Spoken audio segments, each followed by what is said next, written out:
ನಮಸ್ಕಾರ ಬಂಧುಗಳೇ, ನಾನು ಧನಂಜಯ KRS ಪಕ್ಷದ ರಾಜ್ಯ ಯುವ ಘಟಕ ಕಾರ್ಯದರ್ಶಿ ಮಾತಾಡ್ತಿರೋದು. ಹಾಗೂ ನಮ್ಮ ಜೊತೆ ಸರ್ ಇದ್ದಾರೆ, ಕಾವೇರಿ ನಗರದವರು. ನೋಡ್ತಿರ್ಬೋದು, ಇವತ್ತು ಇಷ್ಟು ಜನ ವಯಸ್ಸಾಗಿರೋರು ಪೆನ್ಷನ್ ಲಾಸ್ಟ್ ಟೈಮ್ ನಾವು ಒಂದ್ಸಲ ಬನಶಂಕರಿನಲ್ಲಿ ಮಾಡಿದ್ವಿ. ಅದನ್ನು ನೋಡಿ ಮತ್ತೆ ಇನ್ನೊಂದು ಟೀಮು ಇವತ್ತು ನಾವು ಇಲ್ಲಿ ಜಯನಗರ ಕಾಂಪ್ಲೆಕ್ಸ್ಗೆ ಬಂದಿದ್ದೀವಿ ಸಲ್ಲಿಕೆ ಮಾಡೋಕ್ಕೆ. ಬೆಳಗ್ಗೆ DT ರವಿ ಅವ್ರ ಹತ್ರ, ಅಂದರೆ ಡೆಪ್ಯೂಟಿ ತಹಸೀಲ್ದಾರ್ ಅವ್ರ ಹತ್ರ ಮಾತಾಡಿ ಆಯಿತು ಕೊಡಿ ಅಂತ ಹೇಳಿದ್ದಾರೆ. ಇವಾಗ ಅವರು ಎಲ್ಲ ಸರ್ಕಾರಿ ಅಧಿಕಾರಿಗಳು ಸ್ಪಂದನೆ ಮಾಡ್ತಿದ್ದಾರೆ ಈ ಕೆಲಸಗಳಿಗೋಸ್ಕರ. ಹೆಚ್ಚಿನ ಜನ ನೋಡ್ತಿರ್ಬೋದು, ಬಹುತೇಕವಾಗಿ ವಯಸ್ಸಾಗಿರೋರು, ಆಮೇಲೆ ವಿಧವಾ ವೇತನಗೆ ಅರ್ಜಿ ಹಾಕಿರೋರು ಬಂದಿದ್ದಾರೆ ಇವತ್ತಿಗೆ. ಏನಕ್ಕೆ ಇಷ್ಟು ದಿವಸ ಆದರೂ ಇವ್ರು ಹಾಕಿಲ್ಲ? ಲಾಸ್ಟ್ ಟೈಮ್ ಹೇಳಿದ್ರೆ ಈ ಬ್ರೋಕರ್ದು ಅಥವಾ ಹಣ ಕೊಡೋದಾಗಿರ್ಬೋದು, ಈ ಥರ ವಿಚಾರಗಳಿಂದ ಇವರು ಇಷ್ಟು ದಿವಸ ಹಾಕಿರ್ಲಿಲ್ಲ. ಇಲ್ಲಿ ನೋಡ್ಬೋದು, ಇಲ್ಲೊಂದು ಬೋರ್ಡ್ ಇದೆ. ಎಲ್ಲ ಸರ್ಕಾರಿ ಕಚೇರಿಗಳಲ್ಲೂ ಈ ಥರ ಬೋರ್ಡ್ ಹಾಕಬೇಕು. ಈ ಬೋರ್ಡಲ್ಲಿ ಯಾವುದಕ್ಕೆ ಎಷ್ಟೆಷ್ಟು ಸಲ್ಲಿಕೆ, ಜಾತಿ ಪ್ರಮಾಣ ಪತ್ರಕ್ಕೆ ಎಷ್ಟಿದೆ, ವಿಧವಾ ವೇತನಕ್ಕೆ ಎಷ್ಟಿದೆ, ಏನೇನು ಎಲ್ಲ ಪ್ರತಿಯೊಂದು ಡೀಟೇಲ್ ಥರ ಇರುತ್ತೆ. ಜನಸಾಮಾನ್ಯರು ತಹಸೀಲ್ದಾರ್ ಕಚೇರಿಗಳು ಈ ಥರ ಕಚೇರಿಗಳಿಗೆ ಬಂದಾಗ ಅದನ್ನು ಅಬ್ಸರ್ವ್ ಮಾಡಬೇಕು. ಬೋರ್ಡ್ ಕೂಡ ಹಾಕಿಲ್ಲ ಅಂದರೆ ಡೆಪ್ಯೂಟಿ ತಹಸೀಲ್ದಾರ್ ಅಥವಾ ಅಲ್ಲಿರುವಂಥ ಕಾರ್ಯನಿರ್ವಾಹಕರ ಹತ್ರ ಹೋಗಿ ಕೇಳಬೇಕು, ಸರ್ ಈ ಥರ ಎಷ್ಟಿದೆ, ಏನು ಫೀಸು ಅಂತ.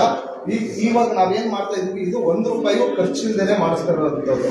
ಏನು ಮ್ಯಾಕ್ಸಿಮಮ್ ಅಂದರೆ ₹10 ಜೆರಾಕ್ಸಿಗೆ ಖರ್ಚಾಗಿರ್ಬೋದು. ಅದು ಬಿಟ್ಟರೆ ಇನ್ಯಾವುದು ಒಂದೇ ₹1 ಖರ್ಚಾಗಿಲ್ಲ. ಯಾರ್ಯಾರು ಖರ್ಚಾಗಿದೆಯಾ? ಏನು ಇಷ್ಟು ಸಹ ನೀವೆಲ್ಲ ಯಾಕೆ ಮಾಡ್ತಿಲ್ಲ?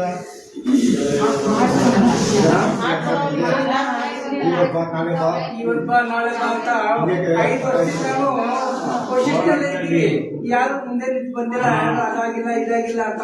ಇವಾಗ ವಯಸ್ಸಾಗಿರೋರು ಹೊರಡಕ್ಕೂ ತೊಂದರೆ. ಈ ತರ ಕಚೇರಿಗಳಿಗೆ ದಿವಸ ಅನ್ಸಿದ್ರೆ ಜನಗಳು ಎಲ್ಲಿ ಹೋಗ್ಬೇಕು, ಅವ್ರಿಗೆ ಮಾಹಿತಿ ಯಾರು ಕೊಡ್ತಾರೆ?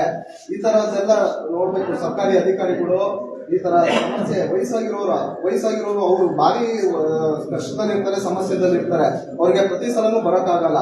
ಸ್ವಲ್ಪ ಸ್ಪಂದನೆ ಮಾಡಬೇಕು. ಈ ಮುಂದಕ್ಕೆ ಯಾರ್ಯಾರು ನೋಡ್ತಾ ಇದ್ದೀರಲ್ಲ, ಇವರು ಸರ್ಕಾರಿ ಅಧಿಕಾರಿಗಳು ಕಚೇರಿಗಳಲ್ಲಿ ಅವ್ರನ್ನ ಕೂರಿಸ್ಬಿಟ್ಟು ಅವ್ರ ಕೆಲಸ ಆದಷ್ಟು ಬೇಗ ಮಾಡ್ಕೊಳ್ಳುವಂಥ ಕೆಲಸಗಳನ್ನ ಮಾಡಬೇಕು.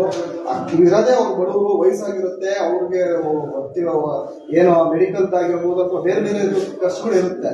ಅಟ್ಲೀಸ್ಟ್ ಅದಕ್ಕಾದ್ರೂ ಬಂದ್ರೆ ಅವ್ರಿಗೆ ಭಾರಿ ಉಪಯೋಗ ಆಗುತ್ತೆ ಈ ಸಂದರ್ಭದಲ್ಲಿ. ಆಮೇಲೆ ಇವಾಗ ರಾಜಕಾರಣಿಗಳಾಗಿರ್ಬೋದು, ರಾಜಕಾರಣಿ ಜೊತೆ ಹಿಂಬಾಲಕರು ಇರ್ತಾರಲ್ಲ, ಇವರೆಲ್ಲ ಬರೋದು 5 ವರ್ಷಕ್ಕೆ ಒಂದ್ಸಲ ಬರುವಂತದ್ದು. 5 ವರ್ಷಕ್ಕೆ ಬಂದು ಹಣ ಕೊಟ್ಟು ಓಟ್ ಹಾಕಿಸ್ಕೊಂಡು ಹೋಗುವಂಥವ್ರು. ಆದ್ರೆ ಈ ತರ ಸಮಸ್ಯೆಗಳಿಗೆ ಯಾಕೆ ಅವರೆಲ್ಲ ಯಾರು ಮುಂದಾಗಲ್ಲ? ಅಕಸ್ಮಾತ್ ಮುಂದಾದ್ರೂ ಅವರೇ ಅದ್ರ ಕಮಿಷನ್ ತಗೊಂತಾರೆ, 4,000 ಕೊಡಿ, 5,000 ಕೊಡಿ ಅಂತ.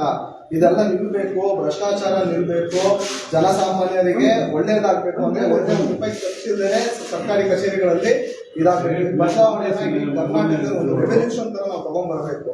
ಸೈನಿಕರು, ನಮ್ಮ KRS ಪಕ್ಷದ ಸೈನಿಕರು ಯಾರ್ಯಾರು ನೋಡ್ತಿದ್ದೀರಾ, ನಿಮ್ಮ ಜಿಲ್ಲೆಗಳಲ್ಲಿ ಅಥವಾ ನಿಮ್ಮ ತಾಲೂಕು ಹಳ್ಳಿಗಳಲ್ಲಿ ಯಾರ್ಯಾರು ಈ ತರ ಸಮಸ್ಯೆಗೆ ಒಳಗಾಗಿದ್ದಾರೆ, ಅವ್ರನ್ನ ದಯವಿಟ್ಟು ಮಾತಾಡಿಸಿ, ಅವ್ರನ್ನ ಇದೇ ತರ ಅವ್ರ ಕಚೇರಿಗಳಲ್ಲಿ ಹೋಗ್ಬಿಟ್ಟು, ನಾಡ ಕಚೇರಿಗಳಲ್ಲಿ ಹೋಗಿ ಅವ್ರಿಗೆ ಏನೇನು ಅದನ್ನ ಬರೋದನ್ನ ಮಾಡ್ಕೊಡಿ.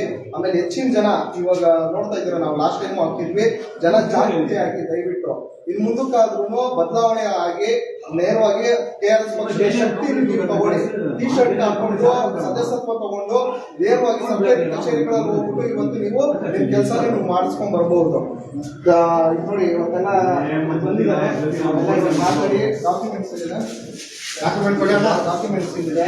ನಾವು ಇವಾಗ ಹೋಗಿ ತಹಸೀಲ್ದಾರಿಂದ ಅವರ ಆಪರೇಟರ್ ಇದ್ದಾರೆ, ಆಪರೇಟರ್ ಹತ್ರ ನಾವು ಹಾಗೆ ಮುಂದಿನ ಇವಾಗ ನಮ್ದು ನೋಡ್ತಾ ಇರ್ಬೋದು ಇವಾಗ ಎದ್ದೇಳು ಕನ್ನಡಿಗ KRS ಪಕ್ಷ ಸೇರುವಂತ ಅಭಿಯಾನ ನಡೀತದೆ.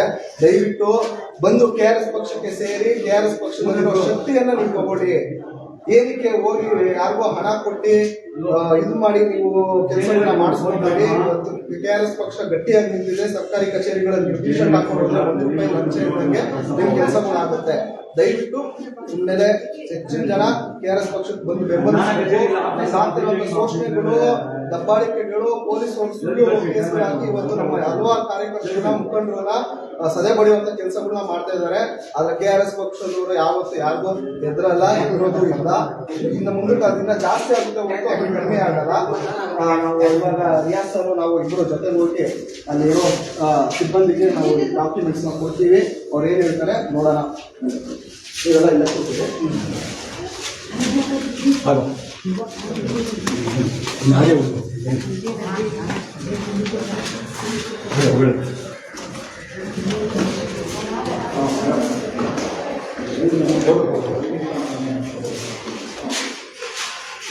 ನೋಡಿ ಬಂದರೆ ಇಲ್ಲಿ ನಾವು ಮುಂಚೆ ಬೆಳಗ್ಗೆ ಡಿ ಟಿ ಅವ್ರ ಹತ್ರ ಮಾತಾಡಿದಾಗ ಈ ಡಾಕ್ಯುಮೆಂಟ್ಸ್ನೆಲ್ಲ ಅಲ್ಲಿರೋ ಆಪರೇಟರ್ಗೆ ಕೊಡಿ ಅಂತ ನಾವು ಹೇಳಿದ್ರು.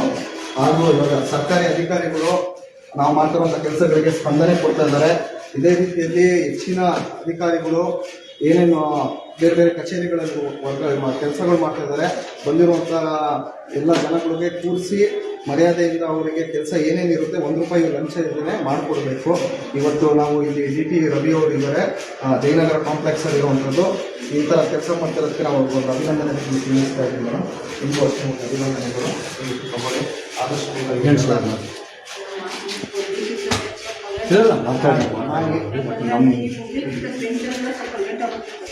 ಆದಷ್ಟು ಸ್ವಲ್ಪ 2-3 ದಿವಸ ಮಾಡ್ಬೋದು. ಹೇಳಿಸ್ಕೊಳ್ಳಿ ಮಾತು. ಎಷ್ಟಿದೆ ನೋಡಿ ಸರ್?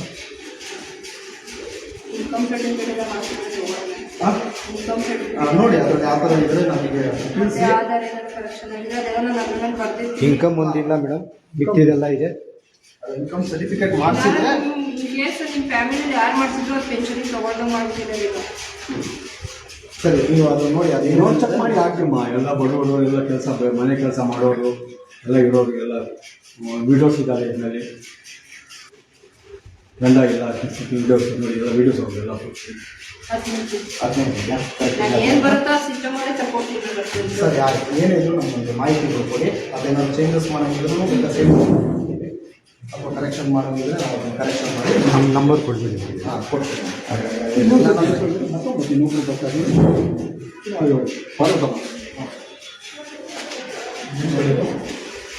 ಫೋನ್ ಮಾಡಿದ್ದೀನಿ, ನನಗೆ ಗೊತ್ತಾಗ್ತಾ ಇಲ್ಲ ಅಂತ ಹೇಳಿದ್ರೆ.